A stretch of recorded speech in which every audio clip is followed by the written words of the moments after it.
information to you I think that you'll find interesting. And we're also going to have kind of an education process. When you look to see these gaming machines behind me, I want you to understand that each and every one of them are illegal. We received a tip that illegal gambling was occurring in the state of Florida, in Polk County, and in Auburndale. And quite frankly, our concern is that we work together to make sure we put bad guys in jail who violate the law. So Chief Story and his team teamed up with us and our team, and the investigation began. But in addition to that, obviously, we wanted the subject matter experts, and that's why we asked Director Harrell and his team to work with us on this operation. It started as a simple tip, and we're still looking for tips and information. We arrested these store owners in addition to the other 24, 25 people in one operation. We executed at 12 locations. We served 11 search warrants. 11 of the places were convenience stores. One of them was a truck stop. We seized 48 illegal machines, just like the ones you see here today. Now, there are going to be those who say, well, gambling's not that big a deal, and everybody can gamble.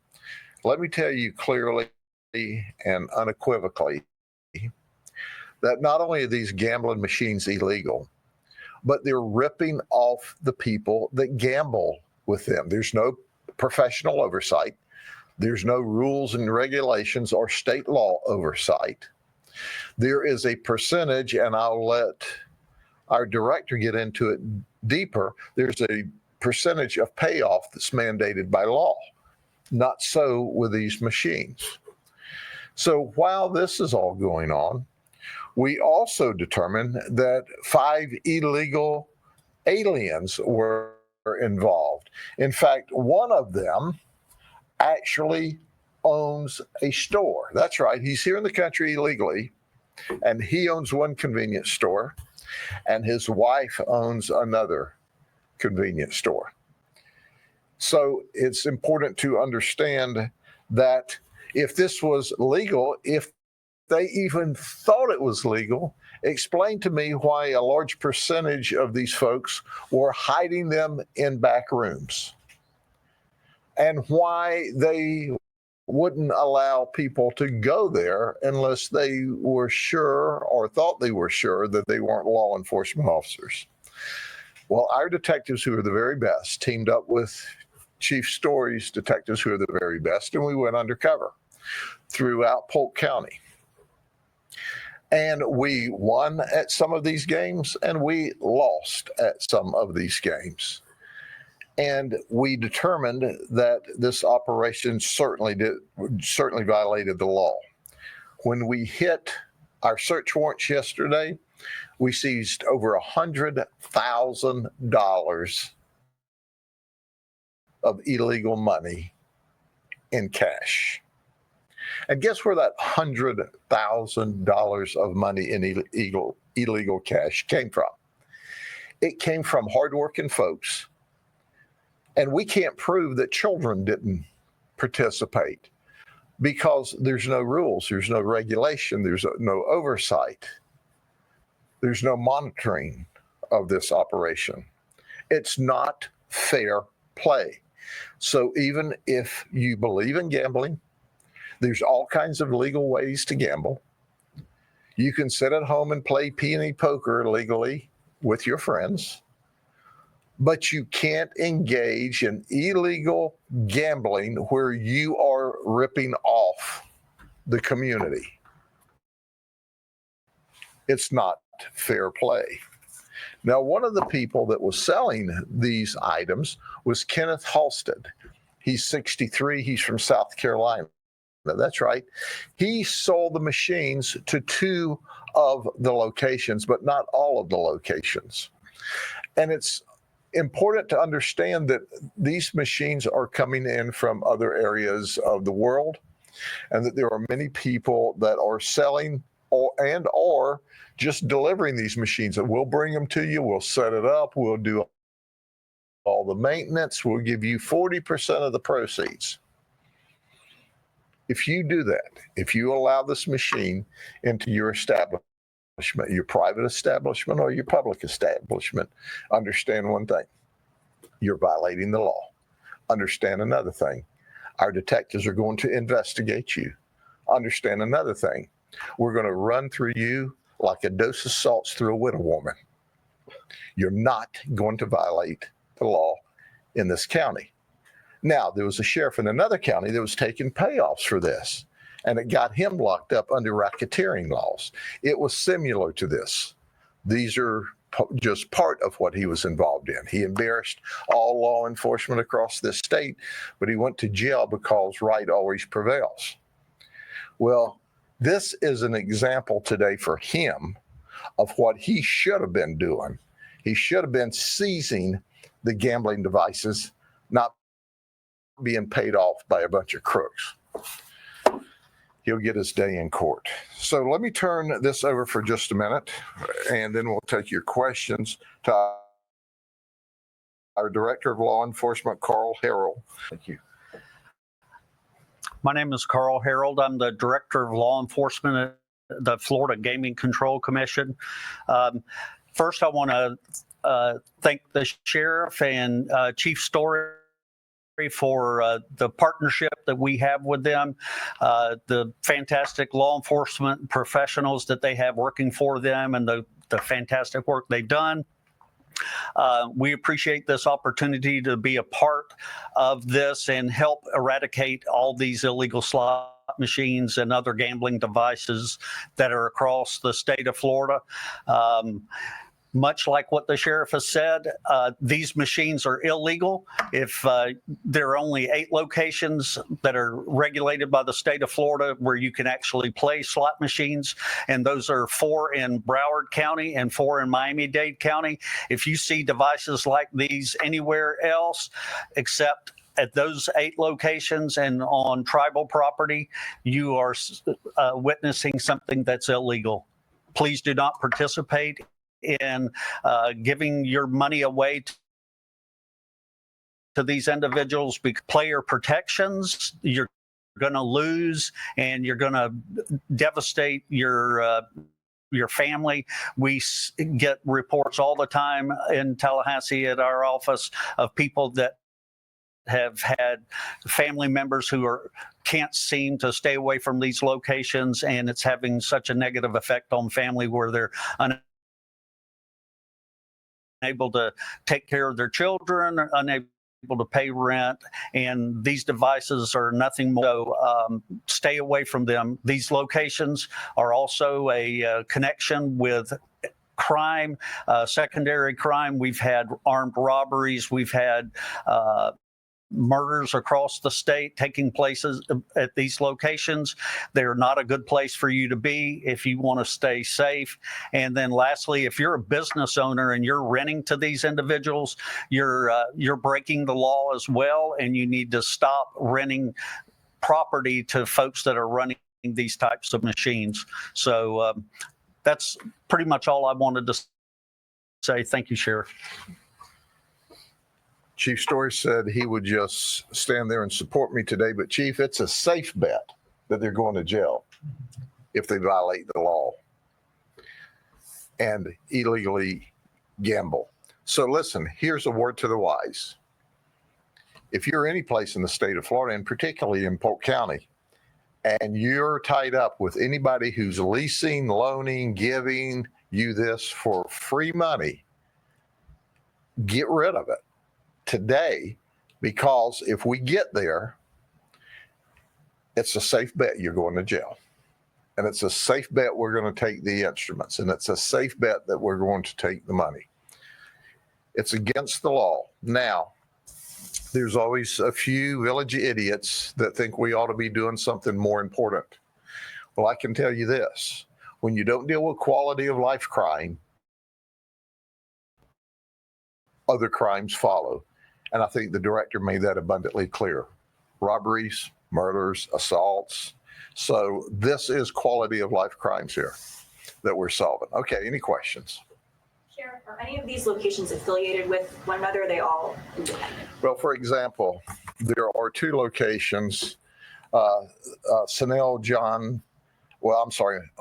Maria Pedro de Tiena, Guatemala, and Mario Vegas Garcia de Tiena, Guatemala in North Lakeland, and Juanita are related.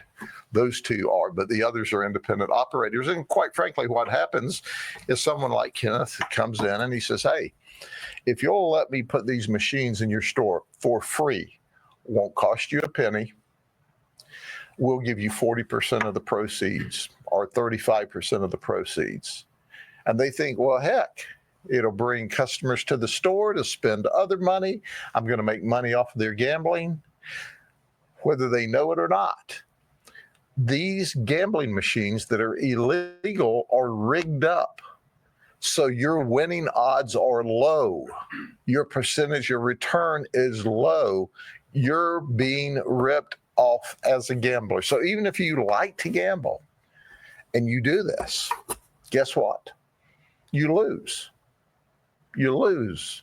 Bad odds, but great odds that we're going to arrest you. And the investigation's still ongoing. Maybe this is a question for the director, but is it mainly convenience stores where you guys have found these types of illegal gambling machines? No, we see this type of activity all over the place. It could be in convenience stores. It could be in bars or taverns. We're seeing them there.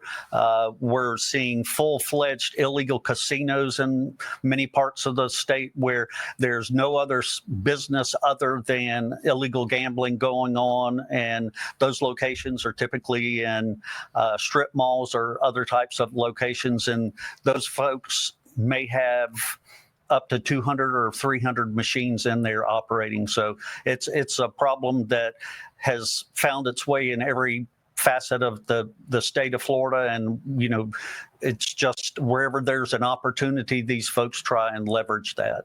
How do you stop it? Well, the solution is a multifaceted type of solution in that, like these folks with the convenience stores, we're working with alcoholic beverage and tobacco at the state level to put their license under threat, or at least reevaluate it, because, you know, you can't serve up illegal products and at the same time expect the state of Florida to allow you to sell, you know, regulated products. We are looking at ways to inform the folks that actually own the properties and they're doing the renting and leasing and those things like that, and try to inform them, but also they have a responsibility as well to stop renting to these locations and help on that side of it. There are distributors all across the state. Some are from outside the state that are bringing these machines. These machines are not made local. They are arriving from overseas. They're arriving from other states illegally. So the complexion of this problem is quite broad, and we're trying very diligently to try and approach it in every way. Last question. So are any of their licenses under going to be revoked, or Which licenses? the liquor licenses at any of these locations? So I couldn't speak to that. I do know that we have a relationship with alcoholic beverage, and they recently sent an email to all of their licensed individuals about 3 or 4 weeks ago, saying that if they had illegal slot machines within their businesses, that they could be subject to having their license reevaluated and determine if they could keep it or not. So kind of in a roundabout way to answer your question, we will pass these names on to alcoholic beverage and tobacco and let them take the steps that they deem necessary. Was Halstead here, Sheriff, or was he in South Carolina? And what's his criminal background. Halstead actually showed up at one of our locations, and that he in Tennessee, and so he has worked that we know toward this all over the Southeast, and he was dealing with some of these folks, Maria or Mario's family in Tennessee, and they referred him down here to these folks. So he was selling in Tennessee and he was selling here. Here's what's important to remember. Yes, we're going to report every one of them to alcohol, tobacco regulation. And I expect that our alcohol, tobacco regulation department will take aggressive action toward these folks. If they don't, I'll be talking about them, because this is no playing matter. And if you're allowed to get away with crime, you commit crime. And in addition to that, I'm also going to the lottery bosses. They can lose their ability to sell legal lottery. And certainly there's a penalty there. So it's not just that they were running a gambling house. It's not just those criminal charges, but they can lose their ability to sell legal lottery. They can certainly lose their ability to sell alcohol. And I anticipate, and I'm going to work with my colleagues from the state and say, ramp it up, guys, ramp it up. You warned them a month ago. How much attention did they pay? Zero. And you know good and well, they've got to have crunchy peanut butter for brains to do that in Polk County, because we not just arrest people, we like to arrest people that violate the law. And for those of you who want to make some cash, want a good gamble, a good bet, call Crime Stoppers. When you call Crime Stoppers and put us onto more of this illegal activity, we'll pay you cash. You don't even have to put any money up front. You get to stay totally confidential. So you get cash, and we'll go put more people in jail and take more machines. And then if you like to gamble, take that cash and go over to the Seminole Hard Rock, where it's legal to do this. What is going to happen with the illegal aliens in this case? They have a hold placed against them, and when they finish answering to the criminal charges, they'll be deported from the country. There's one from Bangladesh, one from India, two from Mexico, and I believe one from Guatemala. Okay? Thank you all very much. And remember, it's a safe bet you'll go to jail if you do this in Polk County. Chief and I will guarantee it.